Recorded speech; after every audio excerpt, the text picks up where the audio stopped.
Good day, and welcome to this presentation on a medical leave of absence policy for the Seminole Tribe of Florida. In this presentation, we will provide an overview of the MLOA or Medical Leave of Absence policy for the Seminole Tribe of Florida, discuss eligibility requirements, employees, managers, and employers' responsibilities, as well as application of MLOA and points of contact. Let's get started. In this section, we will discuss policy number 14, which outlines the MLOA policy and procedures for the Seminole Tribe of Florida. We will discuss eligibility requirements and qualifying reasons that may warrant MLOA.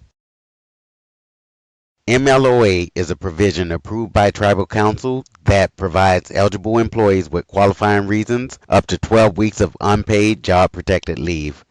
Eligibility requirements and qualifying reasons will be discussed further in this section. It is important to note that designation of leave as MLOA qualifying is made by the benefits team in the HR department based on the facts of each individual situation.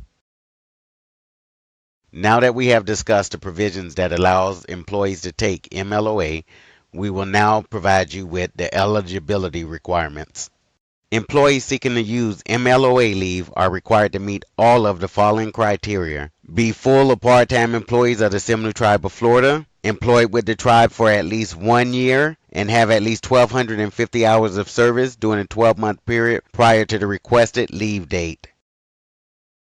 It is important to note that time considered for the 12-month qualification requirement includes actual and physical time work and paid time off, while only actual and physical time work is considered for the 1,250 hours of service. Now that we have discussed eligibility requirements for MLOA, we will now cover circumstances that may warrant MLOA. These circumstances include incapacitation due to pregnancy, prenatal medical care, childbirth, newborn care, and adoption or foster care placement. Additional qualifying reasons for MLOA include serious health conditions. These are illnesses, impairments, or mental or physical conditions that involve employees receiving medical treatment overnight at medical facilities or continuing treatment by healthcare providers that prevent employees from performing their jobs. Employees may also be approved for MLOA to care for immediate family members with serious health conditions. According to policy number 14, immediate family members include an employee's spouse, children, or parents.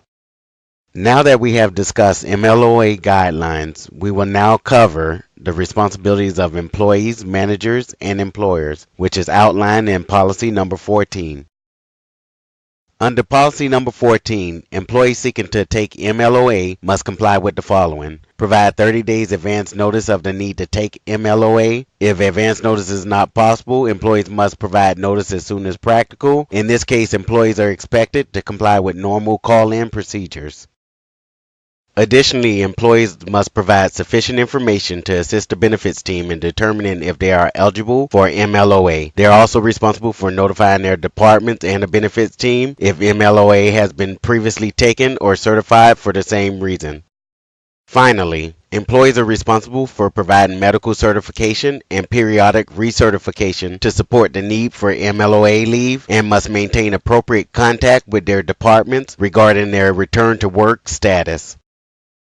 As we complete this section, it is important to note that timing is very important in regards to MLOA leave processing. Employees are responsible for notifying their managers and the benefit team in the time frame outlined in this presentation. Failure to provide the required documentation in a timely manner may result in delays or denial of MLOA.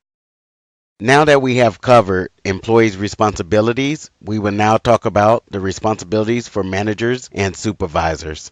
The following are responsibilities for managers and supervisors as it relates to MLOA. Possess a general understanding of the MLOA process and the rights of employees. Notice any warning signs that are exhibited. Safeguard any information provided or discovered to avoid HIPAA violations.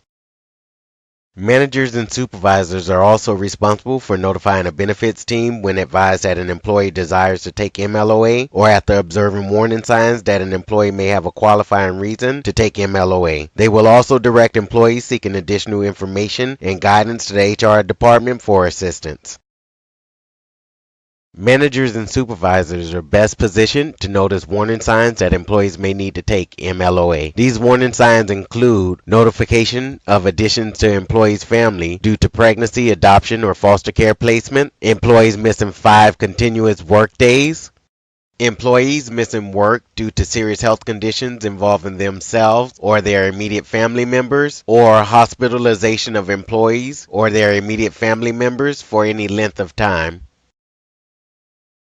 In accordance with policy number 14, the following is strictly prohibited: blocking eligible employees from taking MLOA leave, delaying the process of MLOA, disclosing an employee's MLOA information to persons without an official need to know, retaliating against employees for exercising their right to take MLOA, using MLOA as a negative factor when deciding employees' pay, benefits, and/or promotions.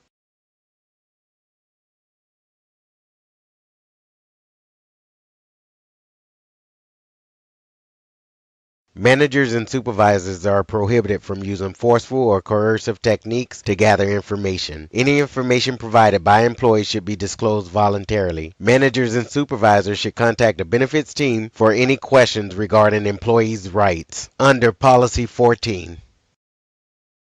MLOA designation provide employees with job protected leave. Employees must request MLOA if they miss more than 5 continuous days of work due to illness or injury, even if they have enough sick time accruals to cover the time off. Employees should also submit an MLOA request even if the illness or injury is related to a workers' compensation case. Now that we have covered the managers and supervisors' responsibilities under policy number 14, we will now discuss employers' responsibilities. The benefits unit of the HR department is the program manager for MLOA and is responsible for ensuring compliance with Policy 14, notifying employees of their rights and responsibilities, determining employee eligibility for MLOA, providing justification for ineligible designations, and training managers and supervisors on MLOA procedures when necessary.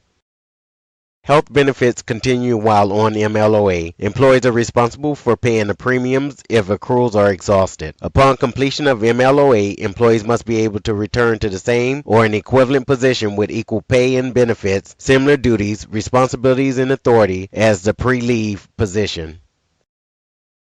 Now that we have discussed responsibilities associated with MLOA, we will now cover step-by-step procedures for MLOA submissions. The following is the process flow for MLOA.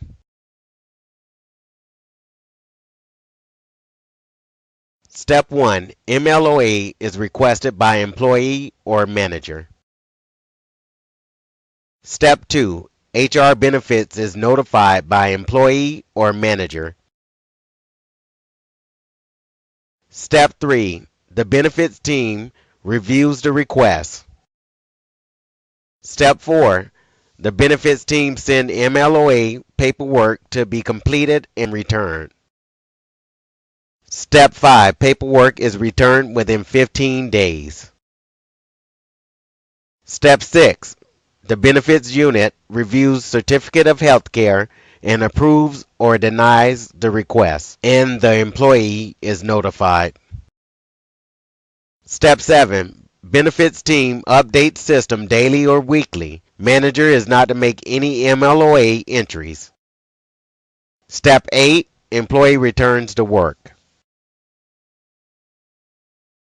For additional guidance or assistance, please contact the benefits team at Human Resources Benefits Department at simtribe.com.